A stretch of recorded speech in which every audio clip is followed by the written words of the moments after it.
the old saying, no shoes, no service. How about this? A diner in North Carolina has this sign: no speak English, no service. And the owner says that since putting up this sign, his business has tripled.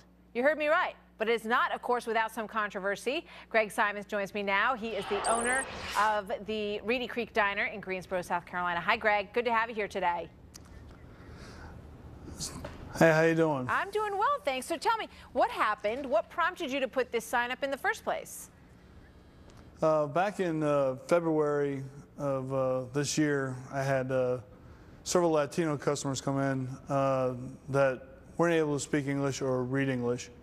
And what ended up happening was that, it was very frustrating for me, frustrating for them.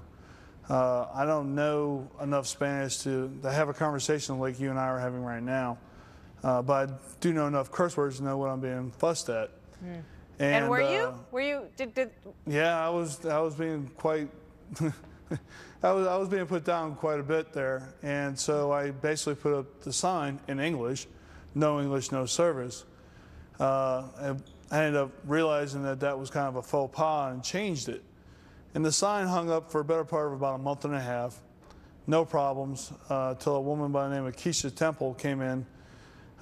Said that she's of German ancestry and shouldn't be served. And I said it had nothing to do with ethnicity so much as it was a communication problem. And since then, the story has just kind of gone viral. I've gotten calls from every single state in the union. I've gotten 8 calls from outside the country, from Kuala Lumpur, Costa Rica, Afghanistan, Kuwait, and they've all been positive.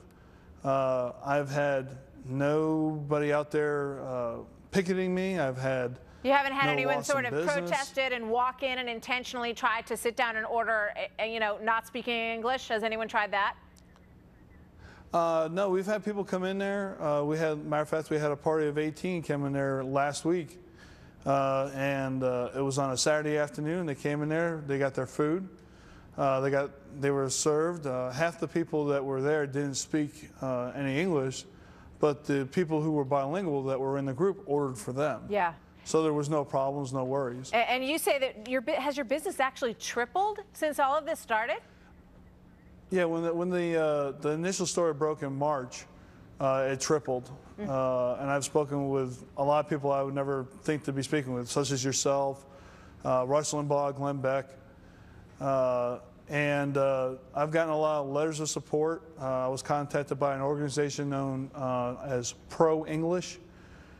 Basically, if I had any civil or criminal charges brought against me, they would represent me pro bono. Interesting. Greg, it's a very interesting story. And you say people have even asked you if you sell the signs, right? Because they want to hang up a sign like that in their establishment, or maybe even at home. Who knows? Actually, and that's the thing of it is they initially, it was speculated that I had taken the sign down when in fact I hadn't. I had people ask me for a copy of it, and I said, well, just go ahead and take this one off the door, and I'll make another one. Well, after the 8th or 9th time, I said, well, just go make 100 copies. And that was gone within the end of the day. In total, I've made 1,700 copies, and I've got, I think, 1 left. Wow. All right. It's a very interesting story, and interesting that your business has taken off since this happened, and that folks have found a way to, come in and eat regardless of, all they need is one person who can order for the group, and That's right. And they're served. Thank you very much. Really good to have you here. Thanks a lot. Take care. Good luck with it, Greg. Thank you, Martha. All right. How about that? Moving on, even the leader of the free world, it turns out, is no match for this angry volcano. How President Obama just felt Mother Nature's wrath across the pond. We'll tell you what happened there.